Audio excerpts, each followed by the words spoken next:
itu koyak, ataupun kedua-dua khuf dan jubah koyak. So Nabi pakai sampai koyak dua-dua sekali. Boleh itlaq pada dua-dua sekali, tidak ada masalah.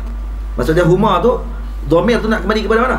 Kepada khuf saja ke, khuffain, ataupun kembali kepada khuffain dan jubah, boleh kembali kepada dua-dua.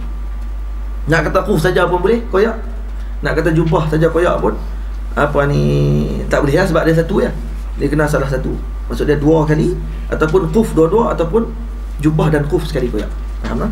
La yadri Nabi SAW azakiyun huma amla. Nabi pun tak pasti, tak tanya pula adakah kulit tadi daripada binatang sembelih ataupun tidak. Apa maksud di sini? Kalau orang bagi hadiah kepada kita, jangan tanya lebih-lebih, terima saja. Dia tanya nak ambil duit mana ni, kecuali kita tahu menjelas-jelas dia ni memang kaki pencuri, penyamun tarbus punya orang, tahu pekerjaan dia ni memang tak elok, maka waktu tu baru kita boleh tanya, ni duit haram kan duit halal, ni duit elok kan duit tak elok. Kalau kata dia orang rapat kita lah. Kalau kata dia ni orang bagi hadiah, kita bagi terus gitu, tak perlu tanya lebih-lebih. Tak perlu tanya lebih, terima saja. Terima saja. Kalau warak, tinggalkan, bagi ke orang lain. Kalau kata kita tak nak buat je, tak ada masalah pun. Yang nak pakai lah maksudnya. Jadi Nabi yang muzakkar tadi ni, al-azakiyun huma amla tadi ni apa dia? Quf tu lah, kulit tu. Kulit ni dia tak mestinya mesti kita samak kulit, bukan samak lah. Dibah ni maksudnya kita sertu kulit. Bahasa lama sertu. Bahasa Allah ni orang panggil apa? Bukan samak tak kena. Terjemah samak ni pada babi je. Samak pada kena najis babi. Kita kata apa? Cuci lah no? Basuh dengan benda yang boleh mengeluarkan benda-benda tak elok pada kulit tersebut. Orang Melayu panggil samak lah, nak bagi mudah faham. Baik, kalau kata dibah, kita dibah tadi dengan tik burung apa semua tadi tu, adakah syarat mesti tik burung saja? Ke alat-alat kimia pada zaman dah yang digunakan boleh menghilangkan bau dan juga kesan, kemudian boleh pakai kain tersebut? Tak ada masalah, guna alat kimia pun boleh. Zaman dulu tidak ada alat-alat tersebut, maka guna tik burung pati. Kerana tik burung pati ni dia kesat dan kuat untuk menghilangkan bau tersebut. Dia sendiri bau, tapi dia boleh menghilangkan bau. Lepas tu basuh pula lah. Ada ulama kita kalau tanya kita, boleh tak kita dibah dengan kulit tik babi, dengan tik anjing, boleh tak? Tik anjing kering, kita ada nak buat sikit lah bekas apa semua tu, nak pakai kasut tu buat ada kulit lah. Jadi kita nak dibah kulit tersebut dengan tik babi, boleh tak? Kalau buka dalam Hasyiah Imam Baijuri, boleh, tidak ada masalah. Tapi dengan syarat lepas kita basuh dengan tik babi tu, kita kena basuh pula dengan 7 kali ayak. Sekali dengan ayak tanah, 6 kali dengan ayak biasa. Jadi susah lah pula. Lepas tu ambil tik burung lagi senang, sekali je basuh lepas tu. Jadi bukan kata tak boleh, tidak ada masalah. Cuma orang tak nak buat lah, itu saja cerita hukum ya. Orang tak nak buat. Ja'a fi na'li Rasulillah sallallahu alaihi wasallam. Habis dah. Baik, bab berkenaan dengan kasut Nabi sallallahu alaihi wasallam. Kita akan cerita pada pagi esok insya-Allah. Bab kasut Rasulullah. Macam mana kasut Rasulullah. Dan kasut Rasulullah ni adalah bab yang menyebabkan para sahabat ada yang diangkat darjat oleh Nabi, oleh Allah Subhanahu wa taala hanya kerana berkhidmat dengan kasut Rasulullah. Sayyidina Abdullah bin Mas'ud radhiyallahu anhu, Sayyidina Anas bin Malik antara yang digelarkan sahibu na'lain. Tapi yang terkenal Sayyidina Abdullah bin Mas'ud, terkenal dengan gelaran sahibun na'lain. Kalau dia ni, Sayyidina Abdullah bin Mas'ud ni, dia orangnya tidak tinggi, rendah saja. Nampak tak? Tak izin nak edar atas. Dia ni orang yang rendah. Kalau kita duduk, kata para ulama, Sayyidina Abdullah bin Mas'ud tinggi dia sama dengan orang duduk. Kita duduk, dia berdiri, dia sama tinggi dengan orang duduk. Rendah orangnya, kerdil lah, maksudnya kecil. Tapi iman dia Masya Allah Tabarakallah. Betih dia saja, kata Nabi SAW, bila Sayyidina Abdullah bin Mas'ud, dia ni orang yang tangkas, naik pokok laju, cucuk naik.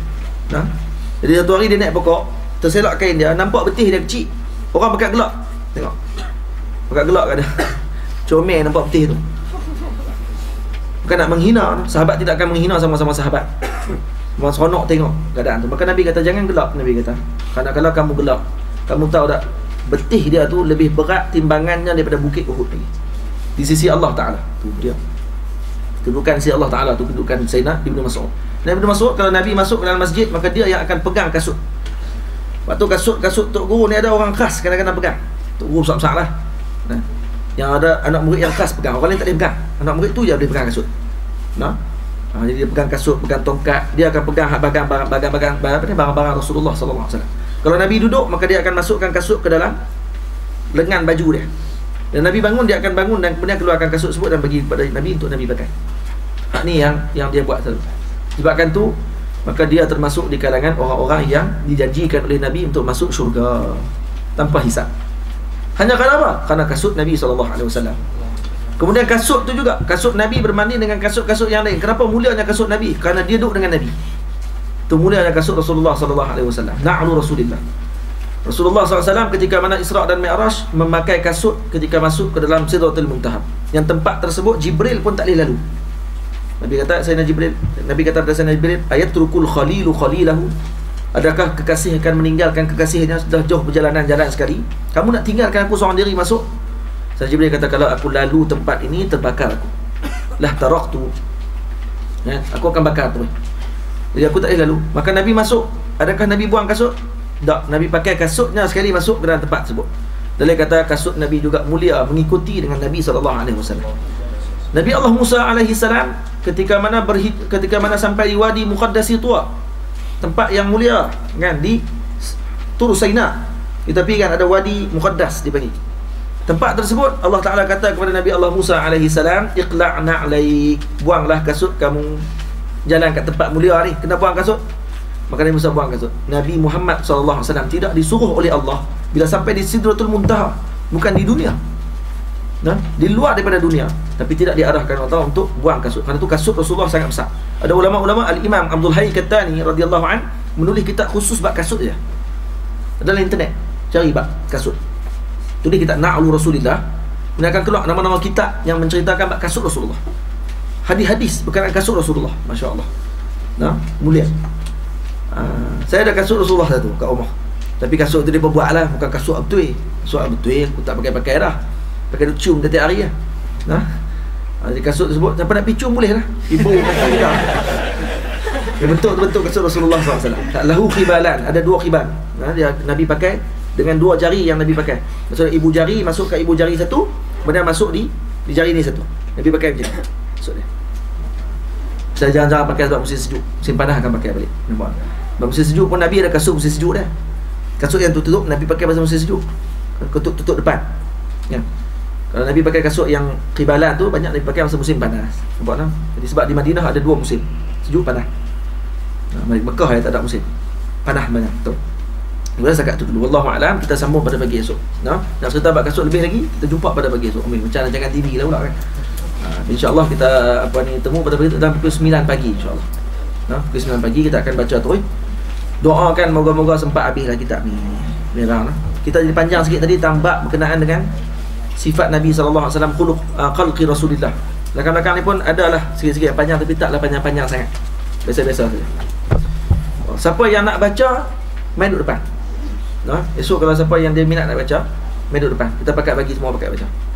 Seorang ni baca sebuah hadis, orang ni pakat baca, semua pakat ambil berkat untuk baca hadis Nabi SAW. Ingat esok kita akan bagi semua pakat baca esok. Seorang satu hadis.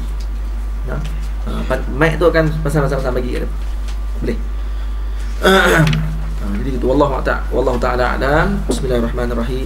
Alhamdulillahirabbil alamin wassalatu wassalamu ala asyrafil mursalin wa ala alihi wa sahbihi ajma'in. Rabbana atina fid dunya hasanah wa fil akhirati hasanah wa qina adzabannar. Sallallahu ala sayyidina Muhammadin wa ala alihi wa sahbihi wa baraka wa sallam. Walhamdulillahirabbil alamin.